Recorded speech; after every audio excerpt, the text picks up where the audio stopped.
गजाननं भूतगणादिसेवितं कपित्थजम्बफलचारुभक्षणम् उमासुतशोकविनाशकारकं नमामि विघ्नेश्वरपादपङ्कजं नमिला गणपती माऊली Sharjah आता गुरुडाया दंडवत सेवे लागी सेवक झालो तुमच्या लागलो निज चरणा अहो स्वामी तुकया देवा यावरी न करावा वेरो विवेकाने जाणे सुगठित समाजा टिकविले महासिद्धांताचे गुडरसिकत्व उकलिले ललितरसे तरू तरविला श्री भागवत तरू तया श्री ज्ञानेशाते विमलमतीने वंदन करो नमो ज्ञानेश्वरा नमो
जननी देवाची महायोग पीठे तटे विमरत्यारत्यां पुंडरीकाय दातु मुनीन्द्रे समागत्य तिष्ठन्तमानन्दकन्नं परब्रह्मलिंगं भजे पांडुरंगं पांडुरंगा गुरुप्रथम नमः दुसरे चरण संताच्या त्यांच्या कृपादाने कथेचा विस्तारू बाबाजी सद्गुरु दास तुका लोकाभिरामं रणरंगधीरं राजीवनेत्रं रघुवंशं कारुण्यरूपं करुणाकरं श्रीरामचंद्रं शरणं प्रपद्ये मस्तक माझा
येऊनी नरदेहा विचारावे सार धरावा पैदीर भजन मार्गे चंचल चित्तासी ठेवून ठाई संताचे पाये लेन व्हावे प्रस्तुत प्राप्त प्रसंगी प्राप्त स्थळी आजच्या या आयोजित समप्राप्त कीर्तना करता कीर्तन रूपी सेवेकरिता आपल्या उपस्थित सगळ्या मायबाप श्रुतुवर्ग आप्तेष्ट नातेवाईक सगळे सोयरे मित्र गणगोत्र परिवार यांच्या समोर सेवेकरता घेतलेला निवडलेला प्रतिपाद्य केलेला म्हणून दाखवलेला गाऊन दाखवलेला अभंग महान भगवत भक्त विश्ववंद्य महाराष्ट्र भूषण संपूर्ण जगाला आदर्श देणारे संपूर्ण जगाला भूषणा व मार्गदर्शक ठरलेले जगद्गुरु संत श्रेष्ठ श्री तुकाराम महाराज यांच्या अभंग गाथेतील यांच्या अभंग संहितेतील हा छोटासा 5 चरणाचा अभंग असून या अभंगात तुकाराम महाराज नरदेहाला येऊन माणसाने काय काय करावं हा सगळा आदर्श आपल्या डोळ्यासमोर ठेवतात. विठ्ठल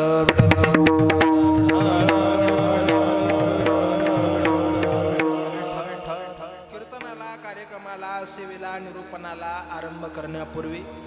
प्रारंभ करण्यापूर्वी सुरुवात करण्याच्या प्रथमतः प्रारंभी सुरुवातीला अगोदर हे कीर्तन इथं काय निमित्ताने आहे, आपण सगळी मंडळी कुठल्या कारणाने आलेला आहात, आज या श्री हरी कीर्तनाला एकत्रित येण्याचं जमण्याचं निमित्त काय आहे हे आपल्या सगळ्यांना माहीत आहे. आपण सगळी मंडळी कशामुळे आलेला आहात, ही पुरुष मंडळी इथं का बरं बसलेली आहे, महिला मंडळ का बसलेली आहे, टाळकरी टाळ घेऊन का बरं बसलेली आहे, तिकडे त्यांची स्वयंपाकाची धावपळ का बरं चालू आहे, म्हणजे हे सगळ्या लोकांना माहिती आहे. काय कोणाला सांगायचं काम नाही, गरज नाही. पण तरीसुद्धा मला वक्ता या नात्यानं संप्रदायाच्या नियमाप्रमाणे कीर्तनाचा पर्याय दिला पाहिजे. देणं आद्य प्रधान श्रेष्ठ कर्तव्य आहे. आणि तो कीर्तनाचा पर्याय म्हणजे असा, आपल्या चांदवड तालुक्यातील वारकरी संप्रदायातील एक मध्यवर्ती मानलं जाणारं गाव, वारकरी संप्रदायातील एक परंपरेचं एक निष्ठा असणारं गाव, संप्रदायाच्या अनेक रूढी नियम चालीरीती कटाक्षाने पाळणारं गाव. मला वाटतं आसरखेड्यामध्ये एक 4-5 सप्ते प्रतिवर्षी संपन्न होतात वेगवेगळ्या निमित्ताने. मग तो दत्त जयंतीचा असो, रामनवमीचा असो, अजून मध्ये अनेक उत्सव आपल्या आसरखेडे गावामध्ये संपन्न होतात. अशा या आसरखेडे गावामधील आपल्या सगळ्यांना सुपरिचित माहीत असणारा हा दिवटे परिवार, आणि या दिवटे परिवारातील वैकुंठवासी, कैलासवासी, स्वर्गवासी श्री दत्तू पाटील गोपाळा दिवटे यांना आपल्यातनं जाऊन आज 1 वर्ष परिपूर्ण झालेला आहे. माणूस गेल्याच्या नंतर, जीव गेल्याच्या नंतर, ही लोकीची यात्रा संपन्न परलोकामध्ये स्थान निश्चित केल्याच्या नंतर आपल्या पित्याच्या पाश्चात मुलांचं प्रदान कर्तव्य असतं की मुलाने आईवडिलांचा दशक्रिया विधी असेल, वर्षश्राद्ध सोहळा असेल, तो थाटामाटामध्ये संपन्न करावा. म्हणून आपल्या पित्याच्या गत केलेल्या पुढील चांगल्या वाटचाली करता, ती वाटचाल चांगली सुखकर व्हावी याकरता त्या पित्याच्या पाश्चात त्यांच्या मुलांनी केलेला हा 1 दिवसीय प्रयत्न. विठ्ठल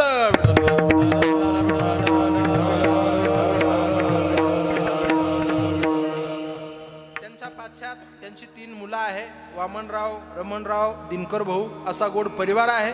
त्यामध्ये त्यांच्या 3 सुकन्या सुद्धा आहे, हिराबाई, ताराबाई आणि राजूबाई असा गोड परिवार पाठीमागे ठेवून आदरणीय बाबा 1 वर्षभरापूर्वी आपल्यात निघून गेले. आणि त्या निमित्ताने ही कीर्तन सेवा आहे. त्यांचे सुना, नातवंड, आप्तेष्ट नातेवाईक सगळे गणगोत्र परिवार या ठिकाणी जमलेले आहेत. त्याबद्दल आपणा सर्वांचे प्रथमतः आभार ऋण धन्यवाद व्यक्त करतो. कीर्तनाकरता गोड असं वातावरण आहे, त्यामध्ये गोड अशी ज्यांची साऊंड सिस्टीम आहे ते दत्तूबाबाचे भाऊबंदच आहे बघा, दिवटे बंधू. त्याबद्दल त्यांचे आभार धन्यवाद या ठिकाणी व्यक्त करतो. भाऊबंद इड नाही कामाला यायचे, मग कुठं कामाला यायचे बघा, आधार पाहिजे भाऊबंदाचा. त्याबद्दल त्यांचे सुद्धा धन्यवाद व्यक्त करतो. गावातलं सर्व आसरखेडे गावचं भजनी मंडळ आहे, त्याबद्दल त्यांचे धन्यवाद व्यक्त करतो. आमचे विनयकरी आहे, त्यांचे आभार. कीर्तनाकरता गोड अशी ही गंधर्व सभा आहे, त्यामध्ये मृदंग महामेरू आमचे जीवलग मित्र आदरणीय आमचे ओमकार दादा या ठिकाणी मृदंगाच्या साथी करता आहे, त्यांचे आभार धन्यवाद या ठिकाणी व्यक्त करतो. गोड अशी सुंदर ज्यांनी गायनाची साथ दिली ती आपल्या नाशिक जिल्ह्यातील दोन्ही तोला मोलाचे, दोन्ही सारख्या आवाजाचे, थोडी उंचीनं कमी जास्त झाले पण आवाज लय सारखा आहे बघा. आदरणीय हरिभक्ती प्रणामचे विनोद महाराज, आदरणीय हरिभक्ती प्रणामचे ऋषीदादा, दोघांनाही खूप खूप धन्यवाद या ठिकाणी व्यक्त करतो. गोड अशी या सगळ्या कीर्तनाचं चित्रीकरण जे करत आहे ते आमचे वैभव दादा, त्यांचे सुद्धा आभार धन्यवाद या ठिकाणी व्यक्त करतो. मराठी वक्ता दसस श्रेषू 10,000 एखादा वक्ता असतो असं गोड नाव त्यांनी त्यांच्या चॅनलला शोधून दिलेलं आहे, त्याबद्दल त्यांचे धन्यवाद. परिसरातील प्रेम करणारा अनेक क्षेत्रातील मान्यवर मंडळी या ठिकाणी आहे, त्याबद्दल त्यापैकी आदरणीय आमचे तात्या आहे. या आसरखेडे गावातील सगळी भजनी मंडळं आहे, लक्ष्मण महाराज, रमण महाराज, रामातात्या वगैरे, अंबादास पाटील ही सगळी भजनी मंडळं आहे. पुरीचं भजनी मंडळ आहे. परिसरात ज्ञात अज्ञात सगळीच भजनी मंडळं, अनेक गावं या ठिकाणी कीर्तना करता आलेले आहे, त्याबद्दल त्यांचे धन्यवाद. आमच्या माय माऊल्या आलेले आहेत, तुमचे धन्यवाद. सर्वांच्या चरणी साष्टांग भावे दंडवत करतो. आणि बरोबर 1, 12, 5, 10 पर्यंत आपल्याला कीर्तन करायचं आहे, त्या दृष्टीने कीर्तनाकडे निघतो. टाळे वाजून सर्वांनी भजन करा. विठ्ठल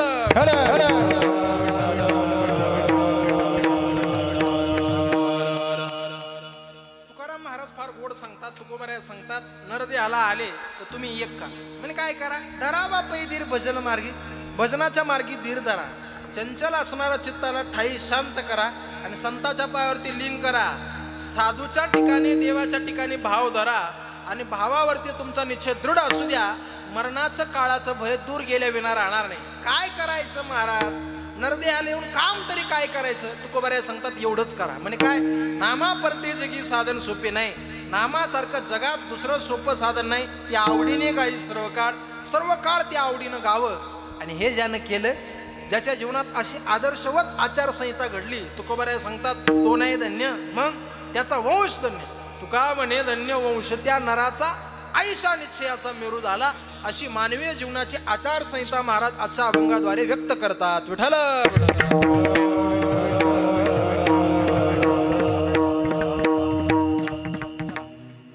निघालो आपण कीर्तनाकडं. सगळ्यांनी लक्ष देऊन बारकाईने कीर्तन श्रवण करा. सुई पडली तरी आवाज आला पाहिजे, एवढी शांतता पाहिजे.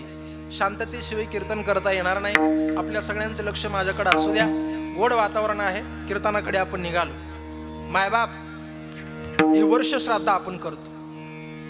का करतो? लय लोक बोलवणे, खूप लोक जीव घालणे, भला मोठा मंडप देणे, चांगला लवाजमा स्टँडर्ड एखादं मोठं कीर्तन ठेवणे, कीर्तन करायला 5-50 हजार रुपये देणे. म्हणजे मला दिले तर काही मी नाही म्हणणार नाही, मी फक्त सांगतो बघा, टच करतो मी जाता जाता तुम्हाला सगळ्यांना. याचा करता ठेवायचं असतं का हे? याचा करता हा कार्यक्रम करायचा असता भोसले काका? नसतो, मुळीच नाही. वर्ष श्राद्ध हा प्रतिष्ठेचा विषय नाही. वर्ष श्राद्ध हा पूजेचा विषय. वर्ष श्राद्ध हा मोठेपणाचा विषय नाही. वर्ष श्राद्ध हा गेलेल्या पितराचं ऋण फेडण्याचा विषय आहे.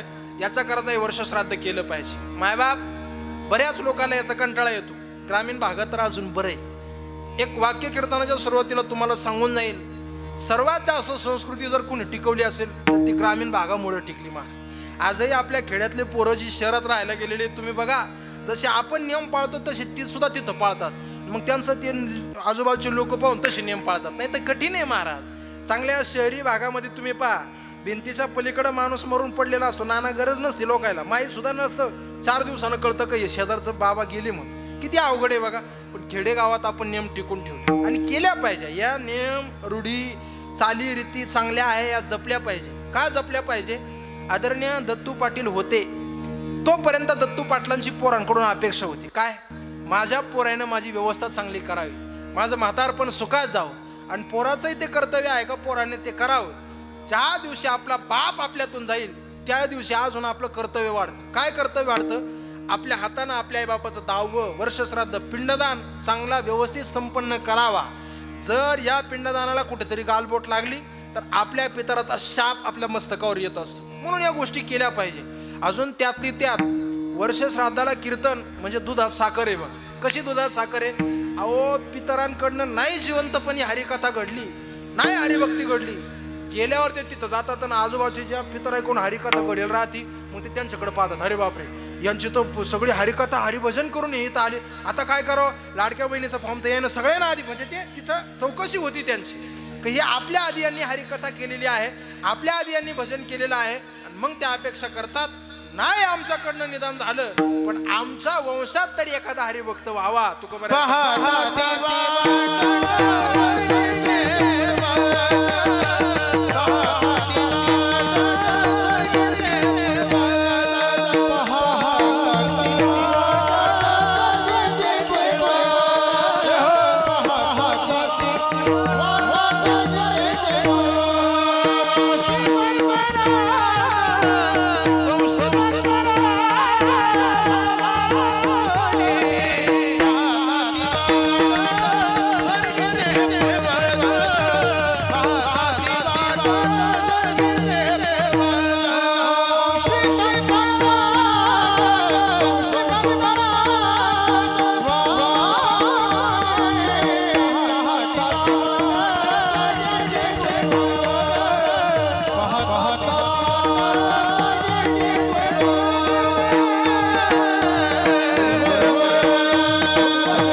स्वर्गातले पितर अपेक्षा लावून बसतात एखादा तरी जन्माला यावा, एखादा तरी हरिभक्त, एखादा तरी चांगला भक्तराज आमच्या पिढीत घडावा, जेणेकरून त्यानं आमच्या दाव्याला कीर्तन प्रवचन ठेवावं, जेणेकरून त्यानं हरिकथा करावी, त्यामुळे आमचा उद्धार हो. एखादा तरी जन्माला यावा. आणि एक ऐका मायबाप, माणसाच्या वंशामध्ये एखादा तरी माळकरी असावा, एक तरी हरिभक्त असावा. काही काही घरात शोधून माळकरी नसतो, औषधाला सुद्धा माळकरी नसतो काही घरामध्ये. काय अजिबात नसतं बघा. काय काय घरांमध्ये सगळं घरदार जरी असलं तरी एखादा बिगर माळीचा राहतो. मग आपण त्याला विचारलं ना, भाऊ हा का बिगर माळीचा? ते घरावाले सांगा, त्या बाबा आम्ही हा पाहुण्याला ठेवली म्हणजे पाहलो. मायबाप तिच्याशिवाय तिच्या विना आपला ना आपल्या पितराचा पूर्वजाचा उद्धार होणार. काय काय काय ठिकाणी कठीण आहे बघा. अहो तात्या, यंदा चंद्रभागेमध्ये एवढी गर्दी होती. आम्ही एकादशीच्या दिवशी स्नानाला गेलो. चंद्रभागेच्या त्या मध्ये पात्रामध्ये स्नान करत असताना एका माणसानं डुबकी मारली आणि त्याची माळ अशी उरून निघाली, नाना वाहून जायला लागली. मी म्हणलं, हो अहो अहो माळ चालली तुमची. म्हणलं माळ धरा माळ धरा. ते म्हणले, नाही, पांडुरंगाची जी इच्छा दिसते का माळ वाहून जावं म्हणतो. वरून पितराची अपेक्षा असते एखादा तरी चांगला जन्माला यावा, एखादा तरी आपल्या कुळाचं नाव रोशन करणारा जन्माला यावा. तुम्ही बघा, राम प्रभूच्या कुळाला सुद्धा कुठेतरी डाग लागला होता. पण राम प्रभूच्या कुळाचं नाव लौकिक वाढवण्याकरता धन्य वंश जन्मला भगीर गंगा केले मुक्त पुरे एकची माय पुत्र पोटी स्मरण येत्या उद्धरे हरी कुळे कोटी. कोटी कुळांचा उद्धार करणारा एखादा पोरगा हरिभक्त जन्माला यावा अशी त्या अपेक्षा लावून बसलेली असते. आणि सांगू तुम्हाला, आज नक्की दत्तू पाटील कुठे असतील, तिथून दत्तू पाटलानं जर असं थोडंसं झूम केलं असेल, बरोबर मुंबई आग्रा हायवे दिसत असेल, हायवेच्या शेजारी हा लॉन्स गर्दी जर त्यानं पाहिली असेल, जर हा कीर्तनाचा कार्यक्रम पाहिला असेल, अरे बाप रे देवा, माझ्या पोरायनं, माझ्या वामन रमन दिनकर, माझ्या तिन्ही पोरीनं किती भारी कीर्तनाचा कार्यक्रम ठेवला. देवा यांना कमी पडू देऊ नको. ते म्हणत असेल, कल्याण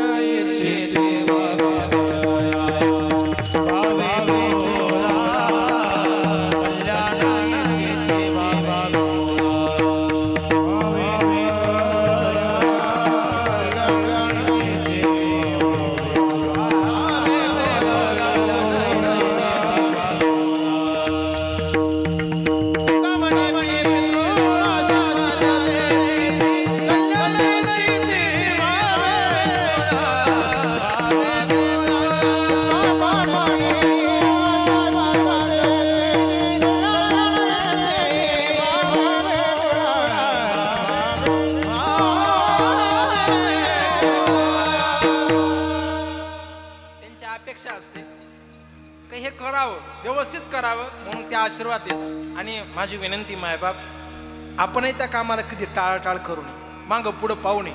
वर्षश्राद्ध नियमानेच करावं, दशक्रिया विधी नियमानेच करावी. या सगळ्या गोष्टी व्यवस्थित संपन्न कराव्या, तरच आपले आईवडील आपल्यावर खुश होतात, संतुष्ट होतात, आशीर्वाद देतात. काही त्यांना फार काही लागत नाही आपल्याकडनं, ते त्यांचं सगळं आपल्याला देतात. तुम्ही बघा, माता तिचा जीव आपल्या पोराला द्यायला तयार होते. बाप कुणी कुणाला 10 रुपये देत नाही, एका क्षणात सही करून सगळी जमीन पोराच्या नावावर द्यायला तयार होत. त्यांना काही आपल्याकडनं फार लागत नाही, फक्त ह्या क्रिया व्यवस्थित घडाव्या हीच त्यांची आपल्याकडून अपेक्षा असते. आपण त्या क्रिया व्यवस्थित केल्या पाहिजे. माझी विनंती मायबाप तुम्हाला, म्हातारपणी जो आईबाप सांभाळतो, गेल्यावर जो आईबापाची सगळी क्रिया व्यवस्थित करतो, माता पित्याचा आशीर्वाद त्याच्या मस्तकावर येतो. वेगळा देवाचा आशीर्वाद घ्यायची त्याला गरज राहत नाही. आपले आईबाप खुश झाले पाहिजे, समाधानी राहिले पाहिजे. आणि कीर्तनाच्या सुरुवातीला प्रस्तावनेत एक वाक्य जरूर सांगून जाईल, तुम्ही किती प्रॉपर्टी कमवली याच्यावरून तुमची श्रीमंती ठरत नाही. तुम्ही किती पैसा कमवला यावरून तुमची श्रीमंती ठरत नाही. उभं आयुष्य जगत असताना आपण आपल्या आईबापाच्या डोळ्याच्या कडा कधीच ओल्या होऊ दिल्या नाही. जगातले सर्व श्रीमंत तुम्ही आहात. आपले माता पिता आपल्यावर खुश राहिले पाहिजे, समाधानी राहिले पाहिजे. तुम्ही बघा किती प्रतिकूल परिस्थिती ते आपल्याला सांभाळतात. ज्या काळात आपल्याला बोलता येत नाही त्या काळात ती आपल्याशी बोलते. थांब, 2 कपडे राहिले, एवढे धुते लगेच तुला घेते. तिला माहिती आहे हा आपल्याशी बोलणार नाही, मग तरी ती आपल्याशी बोलते. थांब, 2 भांडे राहिले, तेवढे धुते लगेच तुला घेते. थांब, 5चा टाइम झाला, तुझा बाप येईल आता, तू काय नीट यायचा नाही, व्यवस्थित त्याची विल्हेवाट लावते. मग म्हणजे तिला माहिती आहे हा नीट बोलणार नाही आपल्याशी, तरी सुद्धा ती वारंवार आपल्याशी बोलते. हे आईचं प्रेम आहे. पिता वारंवार आपल्याकरता प्रयत्न करतो. एकाएकी केला मिरासीचा धनी, कडी वागुनी बाहेर खांदी. हे पित्याचं प्रेम आहे. म्हणून त्यांचं वर्ष श्राद्ध थाटामाटामध्ये आपण संपन्न करावं. आणि संपन्न केल्यावर त्यांचा आशीर्वाद आपल्यावरती मिळेल. जगद्गुरु तुकाराम महाराज सगळ्या विश्वाचे जगाचे जगद्गुरु होते, तरी सुद्धा तुकोबरायांना म्हणावं लागलं, माझे झाले गयावर, माझे झाले गयावर,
असतात, माझे झाले गयावर्जन फिटले पितराचे ऋण. आहे का? तुकोबाराय सांगतात माझं गयावर्जन झालं आणि पितराचं ऋण फिटलं. तुकोबारायांना सुद्धा ते चुकलं नाही, तुकोबारायांना सुद्धा ते करावं लागलं, आपणही केलं पाहिजे. म्हणून हा कार्यक्रम आज या ठिकाणी 16 संपन्न होत आहे. निघालो आपण कीर्तनाकडं. लक्ष देऊन बारकाईने कीर्तन ऐका मंडळी. लय दिवसानं आपण या गावाला आलो, म्हणजे मंगरुळला नाही, आसरखेडेला नाही, पुन्हाण्याला नाही, चांदवडला नाही, लय दिवसानं आपण या गावाला आलो. कोणच्या गावाला? देहाच्या गावाला. तुकोबाराय जोगी नावाचं तुकोबारायचं जे प्रकरण आहे, काकड्यामध्ये जोगी जे प्रकरण आहे, आपण रोज संध्याकाळी 5 वाजता काकडे घेतो की नाही, आपलं ते पाठ ऐका, जे काकड्यामध्ये जोगी नावाचं प्रकरण आहे, त्या जोगी प्रकरण मध्ये तुकोबाराय सांगतात, अहो मंडळी लय दिवसानं आपण या गावाला आलोय, लय दिवसानं आपला फेरा या गावाला आलाय. तुकोबाराय सांगतात बहुत दिवसा फेरा आला या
कीर्तनाची लिंक चालली पाहिजे. लक्ष देऊन ऐका. लय दिवसांनी या गावाला आलोय. महाराज सांगतात बहुत दिवसा फेरा आला या नगरा. लय दिवसांनी या नगराला फेरा आलाय. अजून थोडा भाव सांगू. तुकाराम महाराज सांगतात लय दिवसानं आपण ज्या गावाला आलोय, पुन्हा परतून याच गावाला येऊ याची शाश्वती नाही, याचा भरोसा नाही. महाराज म्हणतात की नाही, आता मागोता येईल फेरा येतो नगरे या नगराला. आता पुन्हा परतून या नगराला फेर येणं होईलच की नाही माहित नाही, शाश्वती नाही. पण गोड ऐकून जा, ज्या शरीराच्या गावाला आपण आलोय त्या शरीराच्या गावाला तटबंदी केलेली आहे आणि त्या तटबंदीला 2 दरवाजे आहेत. लक्षपूर्वक रूपक आहे का? त्या तटबंदीला 2 दरवाजे आहेत. एक येण्याचा दरवाजा आणि दुसरा जाण्याचा दरवाजा. जो येण्याचा दरवाजा आहे त्या येण्याच्या दरवाजाला आपण जन्म असे म्हणतो आणि जो जाण्याचा दरवाजा आहे त्या जाण्याच्या दरवाजाला आपण मृत्यू असे म्हणतो. थोडा भाव ऐका. जन्माच्या दरवाजाद्वारे एकदा जीव मध्ये आला, त्या जीवाची इच्छा असो अगर नसो, मरणाच्या दरवाजातून बाहेर त्याला जावंच लागतं. मला सांगा ना तुम्ही, एखादा ऐकण्यात आहे का तुमच्या की जो महाराज जन्माच्या दारावाटा आता आला, अजून मरणाच्या दारावाटा बाहेरच आहे ना? नाही नाही, कधीच ऐकण्यात होणार नाही. का? अहो असं कधी ऐकलंच नाही, असं कधी घडलंच नाही. येथवू रोनाई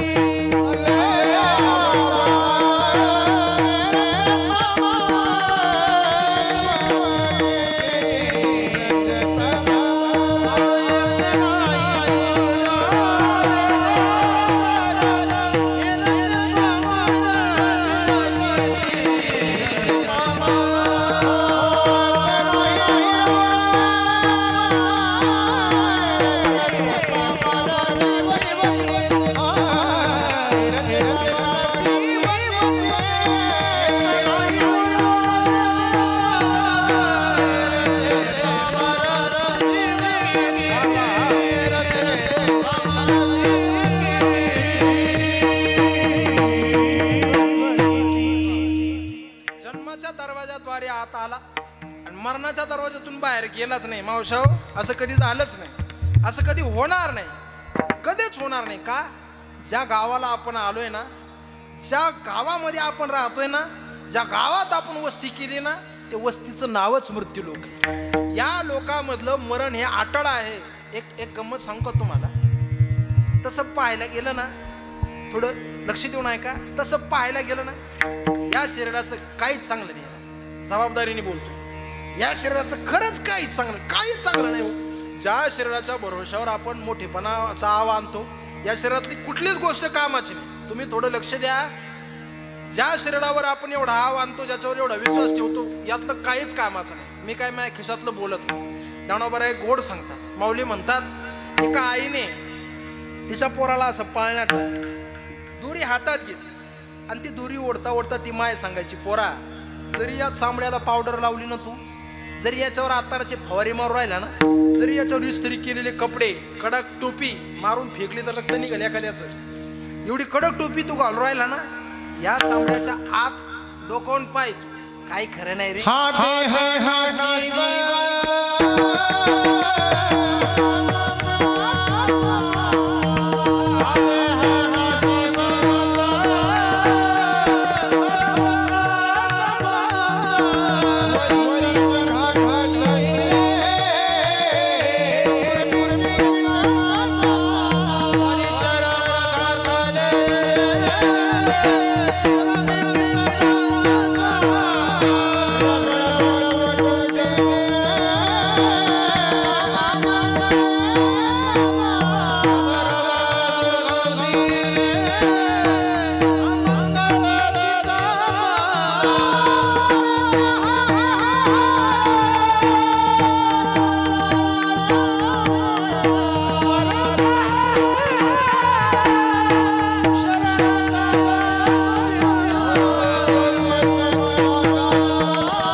शिवंत मळमूत्राचा काय खरं नाही. ज्या शरीराला तू आलाय ना, याच्यातली कुठलीच गोष्ट कामाची नाही. काय खरं नाही. बारकाईने अभ्यास करायचा. काय चांगलं आहे शरीराचं? जन्माला येणंही चांगलं नाही आणि मरण सुद्धा चांगलं नाही. तुम्ही पहा, जन्माला येताना चांगलं आहे नाही. जन्माला आपण आल्यावर उगाच फक्त लोक पेढी वाटी द्या, घ्या पेढी, घ्या पेढी, घ्या पेढी, पोरगा झाला घ्या पेढी, हाच मा कार्यक्रम करणारे घ्या, आपले ते राहू द्या, असू द्या. म्हणजे जन्माला येताना काही चांगलं नसतं. जो जीव जन्माला येतो ना, त्याला कळतं का किती दुःख आहे, किती त्रास आहे, किती यातना भोगाव्या लागतात. काय सांगू गरबीची यातना. एवढंसं आईचं पोट असतं. एवढ्याशा आईच्या पोटामध्ये पोराला 9 महिने 9 दिवस मुक्कामाला थांबावं लागतं. तुम्ही बघा, एवढा मोठा हा मंगल कार्यालय, एवढा मोठा लॉन्स आहे. एवढ्या मोठ्या लॉन्समध्ये लोक गप्प बसत नाही. कोण पाय पसर, कोण हात पसर, कोण म्हणजे एवढा मोठा लॉन्स आहे तरी एवढ्यात लोक गप्प बसत नाही. आईच्या एवढ्याशा पोटात कसं गप्प बसतो माणूस? किती त्रास असतो तिथं. आणि एवढे करून माणूस जन्माला आल्यावर जननीय माता आहे, दुःख धाय मोकली, पोरग आरळत रडतं, आईला सुद्धा त्रास होतो. त्या व्यवस्थेचं नावच बाळंतपणा आहे. म्हणजे एकतर बाळ नाही तर आईचा अंत. अशा कठीण परिस्थितीतून आपण बाहेर जन्माला येतो. जन्माला आल्यावर लई काही मजा असते, लई काही मौज असते, असं काय नाही. जन्माला आल्यावर तुम्ही पहा, 2-4 दिवसात पोरी घरी काढून दिलं जातं. मग घरी आल्यावर आपल्या कुटुंबातली एखादी ज्येष्ठ आजी त्या पोराला आंघोळ घालते. आंघोळ घालताना एवढं पिळती ती आजी त्या पोराला, राम राम राम राम. हाय का बसले का आजी इकडं? ज्यानं जास्त पिळले त्या कशा भामटून पाव राहिल्या पाय माग. म्हणजे लय अवघड असतं बा. त्या पोरावर कडक पाणी ओतलं जातं, त्याला पिळलं जातं. ती पोरग एवढं आरळतं, एवढं दुःख व्यक्त करतं. का?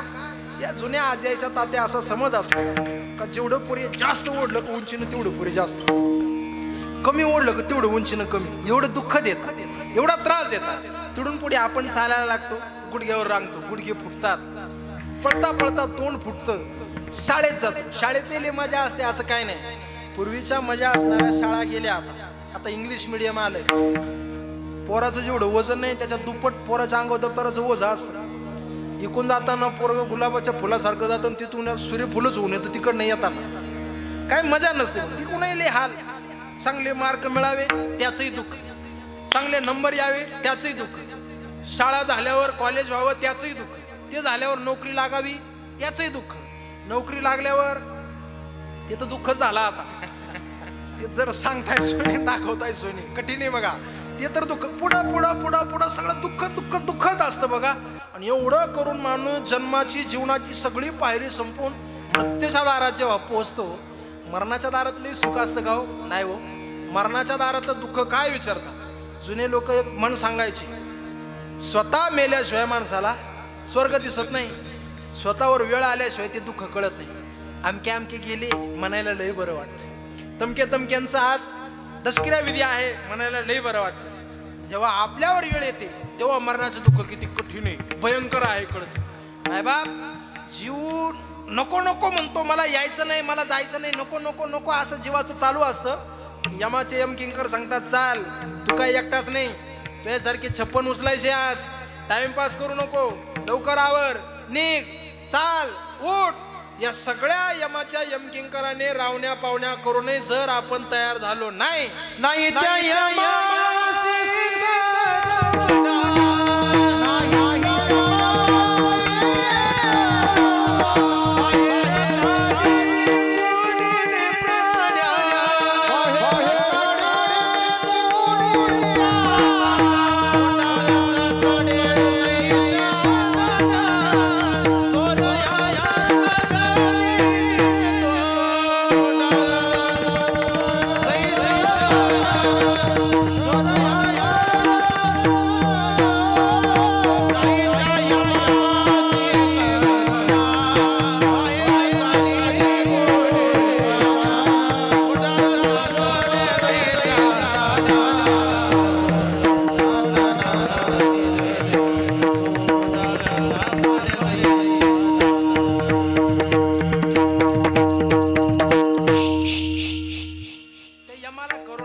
चाल, आवर, उशीर झाला, विलंब करू नको. आपण सांगतो थांबा, गणगोत्रे यायचे राहिले, थांब, पुरीला भेटू दे, थांब, जावयाला भेटू दे. यम सांगतो कुणालाच भेटता येणार नाही, तुझी व्हॅलिडिटी संपलेली आहे, तुला यावं लागेल. काही न ऐकल्यावर तो यम साम दाम दंड भेद या सगळ्या नीतीचा अवलंब करतो.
आणि यमाची यमकिंकर घेऊनच जातात.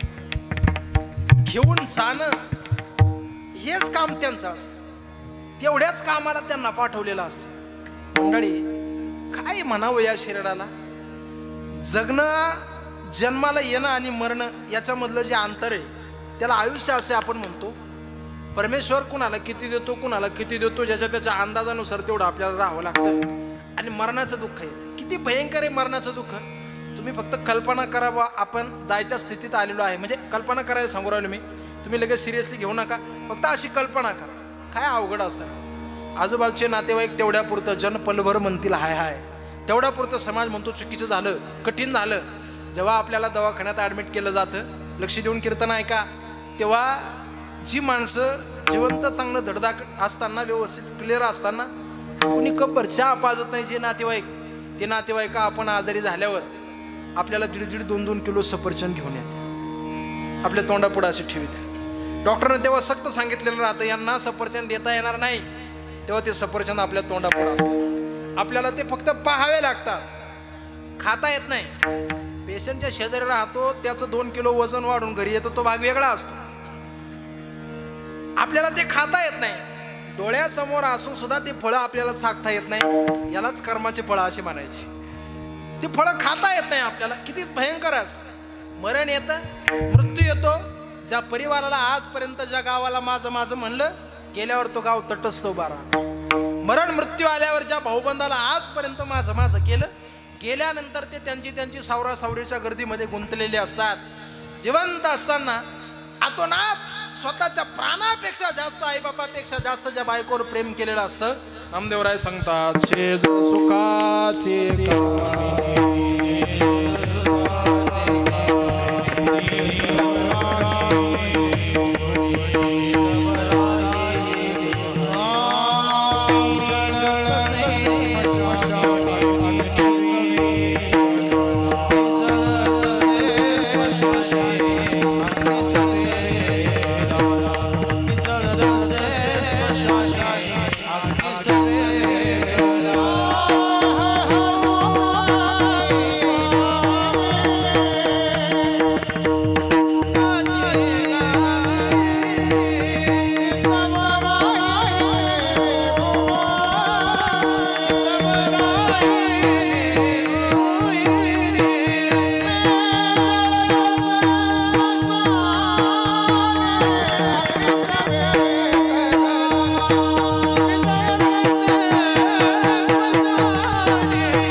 मरण आल्यावर बायको सुद्धा दुसरं हे झालं नाही म्हणून म्हणायला फार गोड वाटतं.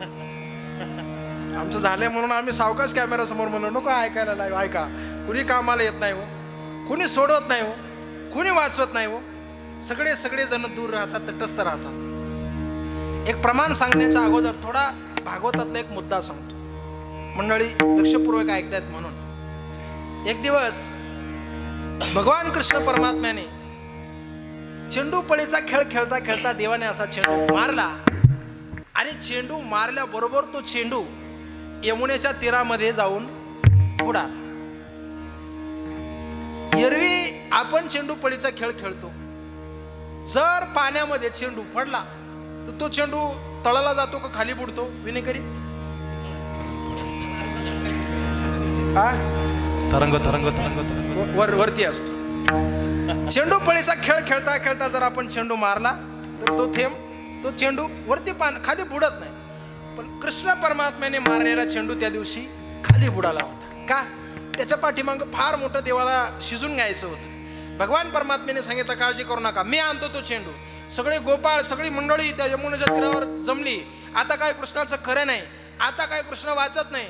आता चेंडू आणायला गेलेला कान्हा काय परतून पाठीमाग येत नाही. सगळे गोपाळ सवंगडे तिथं जमले आणि सगळे जण पेंढ्याला विचारायला, सांग तूच खेळत होता, तुम्ही सगळे बरोबर होते, सांग पेंद्या हरीचा चेंडू, सांग तुम्हीच खेळत होते, कस काय बुडला सांग. हे सगळे पळता पळता जन्मदाती माय यशोदा, जी कृष्ण परमात्म्याचा सांभाळ करायची, कृष्णाची आई होती, ती पळत पळत तिथपर्यंत आली. आणि तिला कळालं की पोरगा मध्ये गेला. 2-3 बायानं तिच्या हात धरले, सोडा मला. माझा काना गेला, मलाही जायचं, सोडा मला मोकळं करा, मला सोडा, अशी सोडा सोडा म्हणायची. त्यात हात धरलेली एक म्हातारी शहाणी बाई होती. ती म्हणली, का ग लई सोडा सोडा म्हणून राहिली, पाहते का ग मोकळी करू. जुन्या बायाचा नाद करायचा नाही तर सोडित्या का ग, थोडीशी करत्या का ग ढिली. 2-3 बायानं 2-3 गवळणीनं अशी सोडून दिली. नामदेवराय सांगतात, पुढं जायचं सोडून दिलं. मागे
आपणही गेलो तर आपलं काही खरं नाही. अहो, कृष्ण परमात्म्याची आई तिनं पुढे जायचं सोडून दिलं, ती माग पुढं आली, ती माग यायला लागली.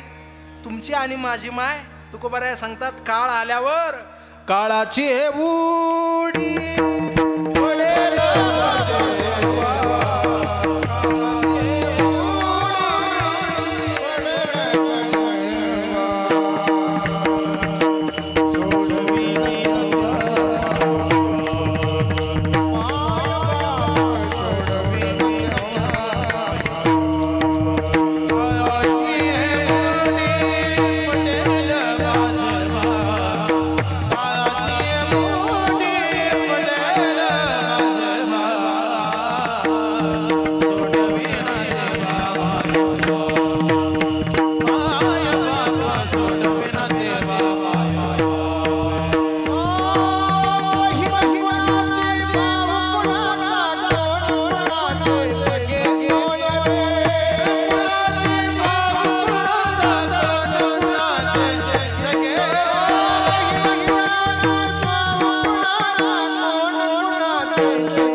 कान ठेड्या बसल्या यातलं कुणीच येत नाही. आपल्याला एकट्याला जायचं असतं. एवढं दुःख मरणाच्या वेळी असतं. तुकोबाराय सांगतात, कितीतरी वर्ष श्राद्धाला तुम्ही गेलात, कितीतरी दशक्रिया विधीला तुम्ही गेलात. बापो हो, का तुम्ही तुमचा विचार केला नाही? सावध त्या गुन्हेगार नव्हा, तुमच्यावर वेळ येणारे असा तुम्ही का विचार केला नाही? म्हणून ऐका, जन्म आणि मरण, जाणं येणं हे जरी या शरीराला ग्रहण लागलेलं असलं, जाणं येणं जरी या शरीराला असलं, या शरीराचं काय चांगलं नसलं, या शरीराची कुठलीच गोष्ट कामाची नसली, पण या शरीराची एक गोष्ट कामाची आहे. कुठली गोष्ट कामाची आहे? तुकोबाराय पुढे येऊन सांगतात, शरीर उत्तम चांगले,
शरीरे साधिले परब्रह्म.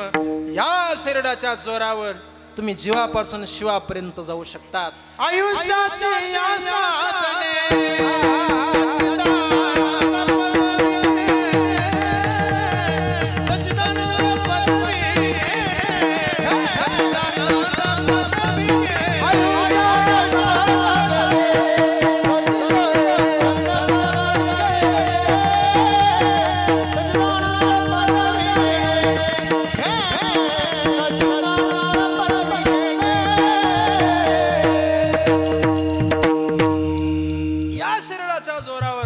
देव होऊ शकतात.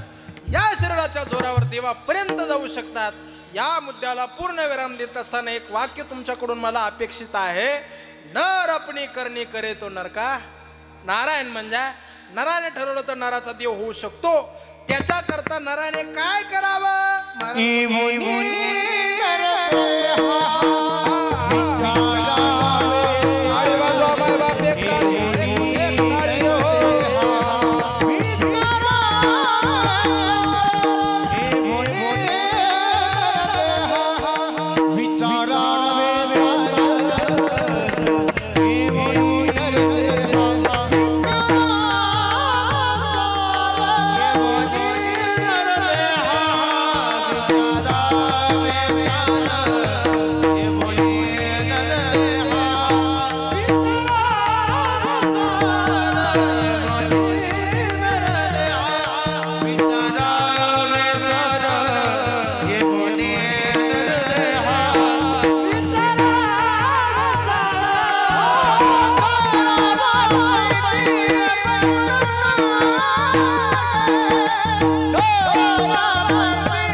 देहाला आला का भजन मार्गी धीर धरा.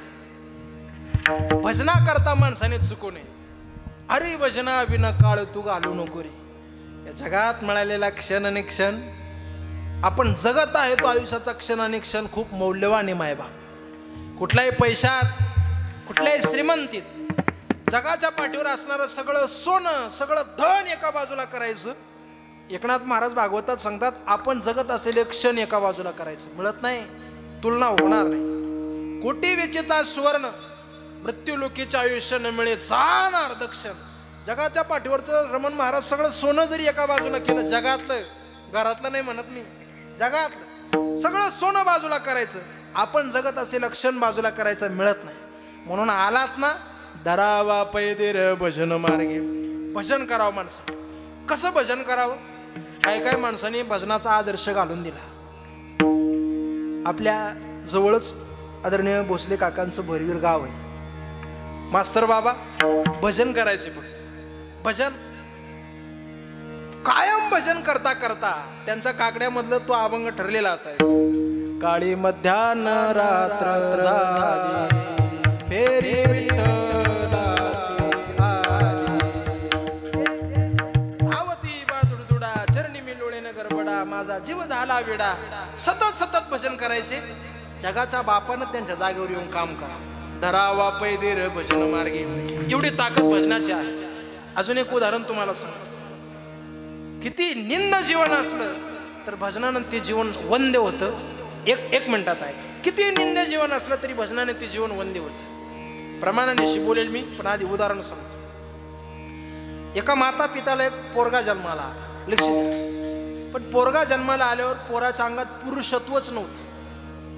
पुरुषत्व नसल्यामुळे मुलाच्या वडिलांनी पोराचा धिक्कार केला. काय कुणाला डाग लावाय जन्माला आला, पुरुषत्व नाही याचा काय कामाचा, म्हणून पोराच्या बापाने पोराचा धिक्कार केला. खूप दिवस तो पोरगा आईने सांभाळला. पण कालांतराने आईने त्या पोराला घरातून लात मारून हाकडून दिला. अरे कुणाला डाग लावाय, लोक तुझ्यामुळे मला चला ने घेतून. त्या पोराला घरातून काढून दिलं. कुणीतरी एका महात्म्याने धरलं आणि भजन करत करत पंढरीची वाट पकडून त्या पोराला पंढरपूरला आणलं. पंढरपूरला तो पोरगा आला आणि त्या महात्म्यानं सोबत हात धरला आणि चंद्रभागेच्या पाण्यात त्या पोराला अशी डुबकी मारायला लावली. डुबकी मारून तो पोरगा बाहेर निघाला आणि महात्म्यानं सांगितलं आता तुला कोणीच नावं ठेवणार नाही. आता तुला कोणीच तुझी निंदा करणार नाही. त्यानं सांगितलं का निंदा करणार नाही? आता तू भजनाचा आधार घेतला. आता तू भजनाची कास धरली त्याच्यामुळे तुला लोक निंदा अजिबात करणार नाही. उलट लोक तुला वंद्य करतील. मायबाप भजनाचा आधार धरल्यामुळे स्वतःच्या आईने बापाने सगळ्या परिवाराने नाकारलेला माणूस जगाने पूजनीय केला. आणि त्यांचं नाव काकड्यात घेतल्याशिवाय काकडा पूर्ण होत नाही. त्यांचं नाव आहे खुदू पिंजारी. आपण सगळेजण काकड्यात म्हणतो कानो पात्रा खुदू पिंजारी.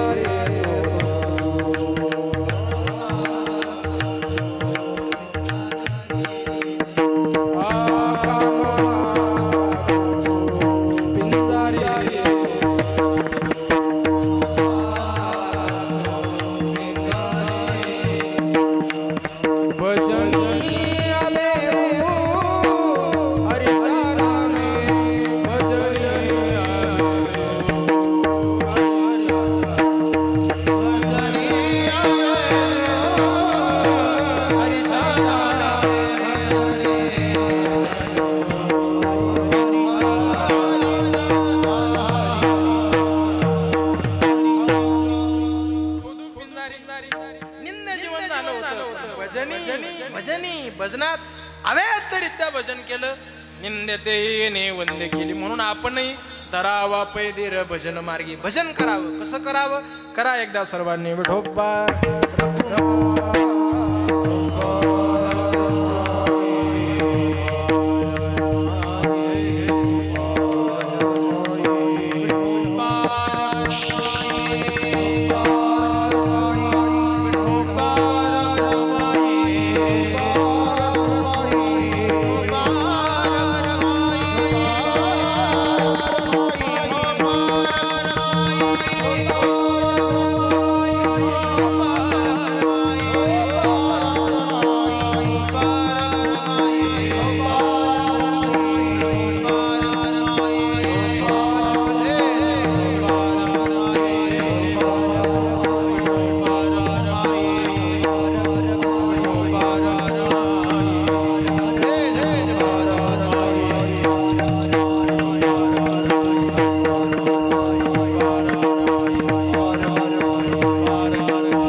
आपण जन्माला आल्यावर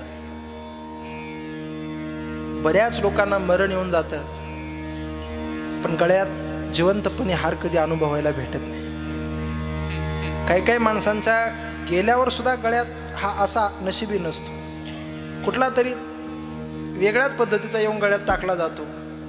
आम्ही जिवंत असताना लोक आमच्या गळ्यात हार घालतात, वेडं वाकडं आमच्याकडनं भजन घडतं, म्हणूनच हा त्याचा परिणाम आहे. धरावा पैधीर भजन मार्गे. मायबाप, मृत्यू लोकात आलात, भजन सोडून दुसरं काही करू नका.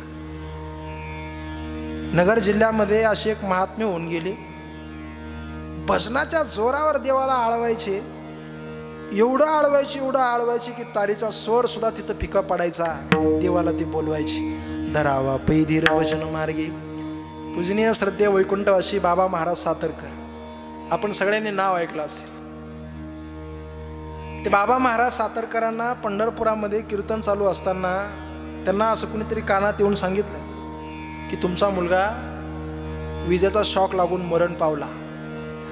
त्या बाबा महाराजांनी कीर्तनात म्हणावं, आधी कीर्तन मग त्याचं काय असेल ते पाहू. अखंड भजन केलं. जाताना त्यांचं वय जरी 90-92च्या आसपास असलं, पण कंठ 16 वर्षाच्या पोरासारखा तरुण होता. धरावा पैधीर भजन मार्गे. त्यांनी त्यांचा आवाज त्यांच्या मुखातून हरे जय जय असं ते आवाज निघाला की सगळी माणसं डोलायला लागायची. चंद्रभागेच्या तीरावर पंढरपूरला त्या पुलाला खेटून त्यांचा सातारकर मठ आहे बघा. आपण सगळेजण साक्षीला आहात. एकादशीच्या दिवशी सकाळी सातारकर महाराजाचं कीर्तन रंगायचं, सगळे वारकरी त्या चंद्रभागेवरचे डोलायचे. ही ताकद भजनाची आहे. म्हणून जन्माला आलात, भजन दौडू नका. आपल्याकडनं कीर्तन करणं वेगळं, भजन करणं वेगळं. कीर्तन करणं वेगळं, तारखा घेणं वेगळं, आणि भजनात काळ घालवणं वेगळं. आपलं आयुष्य भजनाकरता समर्पित करावं.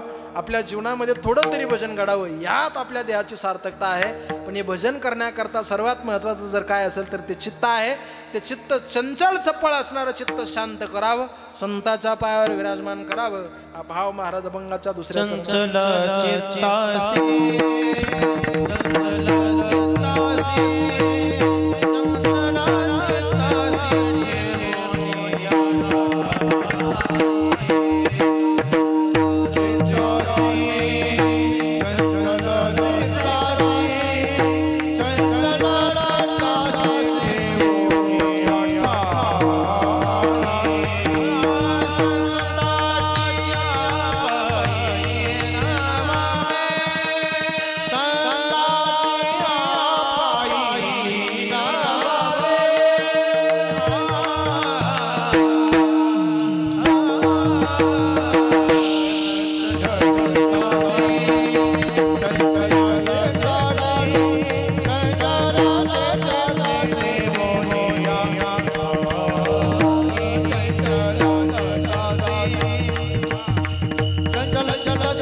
एक वाक्य तुमच्या सगळ्यांच्या पाठ आहे.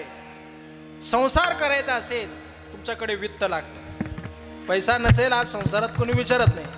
सगळीकडे धनवंत पुरुषासी धनवंता लागी. सगळीकडे संसार करायचा असेल वित्त लागतं.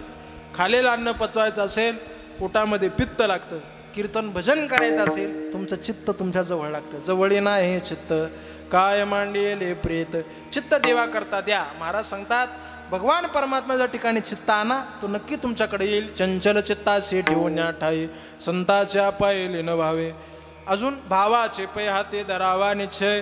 देवा कारणे भाव तस्मात द्यावे न लगे पार सेवेत. एवढ्यासाठी नका करू आता आजरी करणे असे गोड शेवट गान. हरी हरी राम गोविंद वासुदेवा. नर हरी राम गोविंद वासुदेवा. देवा भाव द्या. किती भाव द्या, किती भाव द्या. भगवान परमात्मा काय आपल्या ह्या भावाचा भुकेला नाही, अंतकरणातल्या भावाचा भुकेला आहे. मायबाप जेवढं सांगावं तेवढं कमी आहे. पण म्हणतात श्रीमद भागवतातले प्रसंग वर्षश्राद्धाच्या कीर्तनात सांगितले तर गेलेल्या जीवात्म्याची पुढची गती अजून सुखकर होते. म्हणून 1 मिनिटात प्रसंग सांगतो. किती भाव पाहिजे देवा करता. संपला आजचं कीर्तन, वेळ थोडा राहिला आपल्याकडं. मंडळी जेव्हा कृष्ण परमात्म्याला मथुरेवरनं एक दूत नेण्याकरता आला, नाव त्यांचं अक्रूर, चांडाळा वगैरे काय म्हणू का आता असं. कृष्ण परमात्म्याला नेण्याकरता अक्रूर आले आणि अक्रूर महाराज आल्याबरोबर दुसऱ्या दिवशी देवाला जायचं होतं. भाव ऐका, दुसऱ्या दिवशी देवाला निघायचं होतं. आगल्या दिवशी भगवान परमात्म्याला गवळणीने दिलेलं प्रेम पाहिलं आणि भगवान परमात्मा म्हणायचे मला यायचं नाही, मला जायचं नाही. नारद महर्षी म्हटले वेळे झाले का तुम्ही जावं लागेल, तुम्हाला निघावं लागेल. भगवान परमात्मा म्हटले अरे नारदा, अरे या गवळणीने जपलंच रे मला तेवढं, मला भावच तेवढा दिला, माझ्याविषयी प्रेम वाचल्याच तेवढं ठेवलं, मी कसा निघू इथून सांग ना. भगवान परमात्माच्या डोळ्यातनं पाणी यायला लागलं. नारदाने सांगितलं पटतं का तुम्हाला, देव आहे तुम्ही आणि तुम्ही रडू राहिले, देव आहे तुम्ही, तुम्हाला ही शोभा देणार नाही, तुम्हाला जावं लागेल. भगवान परमात्म्याने किती मिश्किल उत्तर दिलं नारदाला, ऐका. भगवान परमात्मा नारदाला म्हणतो अरे महर्षी नारद एक करता येईल का. म्हणे काय, रात्रीतून हे देवत्वच आपण एखाद्याला देऊन टाकून मी इथंच राहतो, काय देवाचं उत्तर, मला यायचं नाही, मी इथंच राहतो. दुसऱ्या दिवशी भगवान परमात्मा रथी चढले वनमाळी, जगाचा बाप रथामध्ये चढला. सगळ्या गवळणी आडव्या पडल्या, अक्रूराला विनंती करायला लागल्या, अक्रूरा नको नेऊ भगवान, नको ना, नको ना, हे अक्रूरा नेऊ नको, विनंती करतो. सगळ्या गवळणी आडव्या पडल्या. शहाणी 2-4 माणसं समजूतदार पुढे आली आणि ती सांगायला लागली असं करू नका, देव उद्या परत येईल. तुम्ही बघा कुटुंबातल्या, गावातल्या, घरातल्या शहाण्या माणसं म्हणून गवळणींची कशी बशी समजूत घातली. आत्ता देव येईल, मग देव येईल बोलता बोलता रथ दिसेनासा झाला. भगवान परमात्मा निघून गेले आणि त्या गवळणींचा भाव बघावं म्हणून भगवान परमात्म्याने उद्धवाला पाठीमागं पाठवलं. उद्धव पाठीमागाले, ऐका बरं, कामाचं आहे, महत्वाचं आहे, थोडं लक्ष देऊन ऐका. उद्धव पाठीमागं आले आणि गोकुळात प्रवेश केल्या उद्धवाला असा पाठ वाहताना दिसला. उद्धवानं पाहिलं अरे उन्हाळ्यात आलो, तालुक्यात चांदवड दिसून कसं काय पाणी वाहू राहिलं, आपण चुकीच्या ठिकाणी तर नाही आलो ना. मग त्या पाटापाटानं त्या पाण्यानं उद्धवजी अशी पुढे आले आणि बरोबर नंद बाबाच्या वाड्यात अंगणामध्ये आले. सगळ्या गवळणी तिथं जमून डोळ्यातले अश्रू रडत होत्या. त्या अश्रूंच्या पाण्याने, त्या नयनांच्या अश्रुधाराने तो पाठ वाहत होता. उद्धवाने त्या गवळणींच्या भावशक्तीला वाकून दंडवत केला. बाबाचे पया ते धरावानीचे, त्याने काय होईल, मरणाचं भव भय तेने भव भय देश धडी. असं करून ज्यानं नामस्मरण अखंड केलं, तुकोबाराय सांगतात नुसता तोच धन्य नाही, त्याचा वंश धन्य. हे महाराज अभंगाच्या शेवटच्या चरणात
आदर्शवत जीवन जगलं.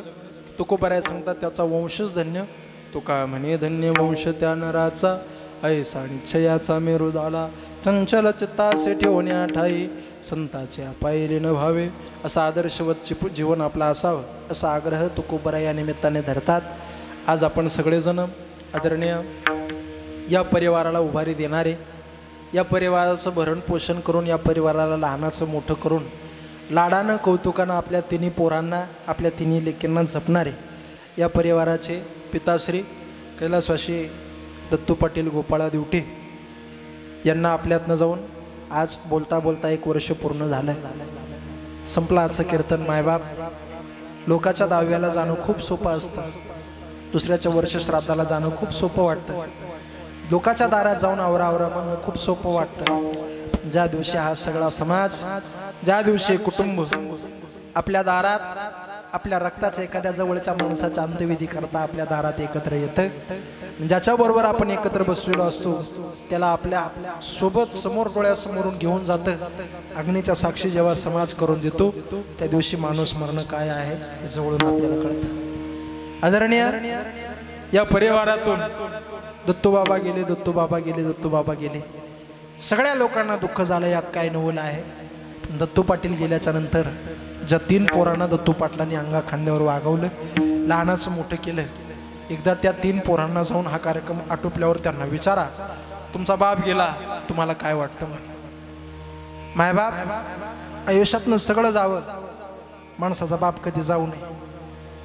माझी तुम्हाला सगळ्यांना विनंती आहे, घरी जा आणि आपले वडील जर जिवंत असतील तर आपल्या वडिलांना एकदा कडकडून मिठी मारून भेटून घ्या.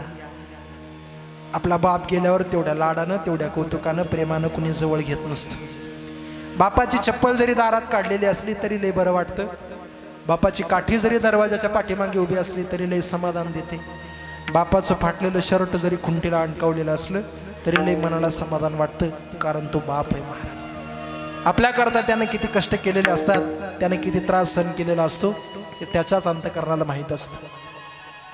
ही टोपीवाली माणसं माझ्या पुढे बसलेली आहे. आत्ता प्रत्येकाला पैसा पाहायला मिळाला, आत्ता प्रत्येकाकडे पोटा पाण्यापुरता पैसा आला. ज्या काळामध्ये 1 रुपयाला गाडीच्या चाका एवढं महत्त्व होतं, त्या काळात आपल्याला आपल्या बापानं सांभाळलेलं आहे, लहानाचं मोठं केलेलं आहे, हे कधी आपल्याला विसरून चालणार नाही.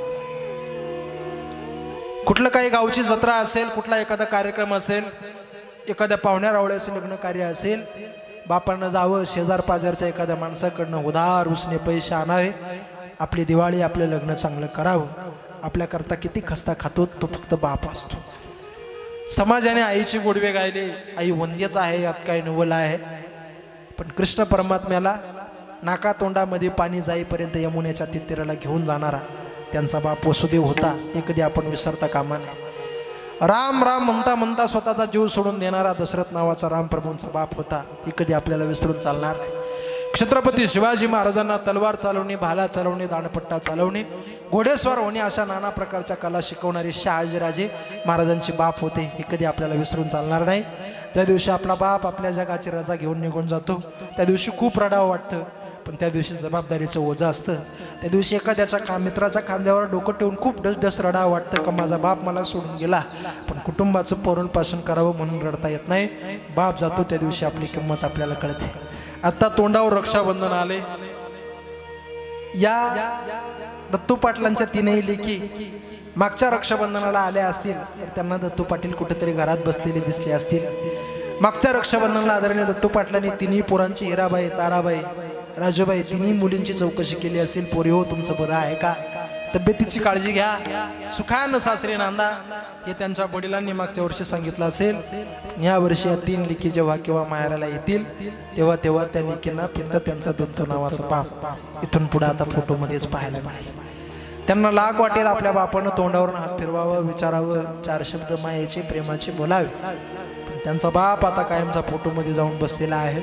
तुम्ही बघा, पोरगी जर माहेराला आली, लहानपणीचा काळ आठवा, बाप हाताच्या हितीने शर्टचं पॅन्टचं माप मोजायचा नातवंडाचं, नाहीतर सुतळीला गाठणी द्यायचा. 3 गाठणीची माझ्या बाळूला पॅन्ट लागते, 2 गाठणीचं शर्ट लागतं. चांदवडला जायचा, वडाळीला जायचा, नवा कपडा पोराला द्यायचा, मगच लेकीला तिच्या सासरी पाठवायचा. असा असणारा अमर्याद उपकार करणारा आभाळा एवढी छाती श्रीमंती असणारा आपला बाप त्या दिवशी आपल्याने कुटुंबातनं समाजातनं निघून जातो. त्या दिवशी या समाजामध्ये आपल्याला आपली किंमत कळते. मायबाप या परिवारातनं आदरणीय दत्तू पाटील निघून गेले. काही केलं तरी या परिवाराला आदरणीय दत्तू पाटील आता परत दिसणार नाही. राहतील तर ते फक्त आणि फक्त त्यांच्या आठवणी. दत्तू पाटलांनी या समाजाविषयी, या कुटुंबाविषयी, या लेकरांविषयी किती माया जपली, प्रेम केलं, असे अमर्याद दत्तू पाटलांचे आशीर्वाद या परिवारावरती राहो. आपण सगळेजण आलात, आपणा सर्वांच्या वतीने प्रभूचरणी प्रार्थना करतो. दत्तू पाटलांच्या कर्मगतीनुसार पांडुरंग परमात्मा त्यांना योग्य ती जागा देव, हीच वैकुंठ नायक पंढरेश पांडुरंग परमात्म्याच्या चरणी प्रार्थना करतो. आपण सगळेजण आलात, आपणा सर्वांचे ऋण आभार धन्यवाद या ठिकाणी दिवटे परिवाराच्या वतीने व्यक्त करतो. एक विनंती करेन, कुणाच्याही वर्षश्राद्धाला दुखवटी नेत जाऊ नका. हे दुखवटी इथून पुढं बंद करा. काय आपण किती क्वालिटीचा कपडा आणतो आणि केवढ्याचा आणतो आपल्यालाच माहिती असतं बघा. दुकानातला सगळ्यात कमी किमतीचा कपडा आपण आणतो तो देतो. माझी विनंती आहे, न्यायचंच असेल तुम्हाला दुखवटा म्हणून एखादं झाड घेऊन येत चला आणि ते झाड त्या परिवाराच्या दारात लावत जा. जेव्हा केव्हा त्या झाडाला फळं येतील तेव्हा ते झाड दत्तू पाटलाची आठवण येईल. न्यायचंच असेल तुम्हाला तर एखादी कपडे घ्या आणि ते कपडे अनाथ पोराच्या अंगावर जाऊन टाका. अनाथ पोरांनी ती जर कपडे घातले तर दत्तू पाटील या परिवाराला तुम्हाला सगळ्यांना आशीर्वाद देतील. म्हणून मायबाप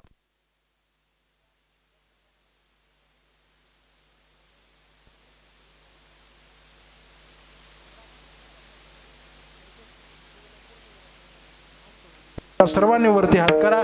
राजा रामचंद्रांच्या या निमित्ताने भजन करूया आणि सेवेला पूर्ण विराम देऊन या ठिकाणी थांबूया.